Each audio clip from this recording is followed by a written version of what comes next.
சமூக ஆர்வலரான அன்னை வி.ஜி. சரவணன் அவர்கள் கடந்த 5 ஆண்டுகளுக்கும் மேலாக ஸ்ரீவைகுண்ட தொகுதி மற்றும் அதன் சுற்று வட்டார பகுதிகளில் உள்ள ஆதரவற்ற ஏழை எளியவர்களுக்கு இல்லம் தேடி இரவு உணவு திட்டத்தை ஏற்படுத்தி உணவு வழங்கி வருகிறார்.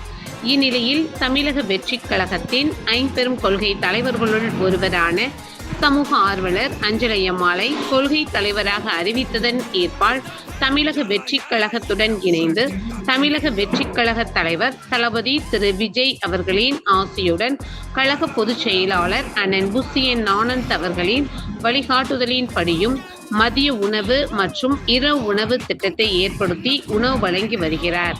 2/5/2026 அன்று ஸ்ரீவைகுண்டம், கோட்டைக்காடு, உண்டியலூர், ஏரல், கீழமங்கலக்குறிச்சி, திருத்தொண்டநல்லூர் ஆகிய பகுதிகளில் உள்ள ஆதரவற்ற ஏழை எளியவர்களுக்கு மதிய உணவும், அண்ணா நகர், கொட்டாரக்குறிச்சி, ஆறுமுகமங்கலம், அரசன்குளம், மாரமங்கலம், இடையர்காடு, தளவாய்புரம், சம்படி காலனி மற்றும் மேலச்சம்படி அதன் சுற்று வட்டார பகுதிகளில் உள்ள ஏழை எளியவர்களுக்கு இரவு உணவும் தமிழக வெற்றிக் கழகம், தூத்துக்குடி மேற்கு மாவட்டம் ஜனநாயகனின் தீவிர ரசிகர், சமூக ஆர்வலர் அன்னை வி.ஜி. சரவணன் அவர்களின் சார்பில் அன்று 218 நபர்களுக்கு உணவு வழங்கப்பட்டது.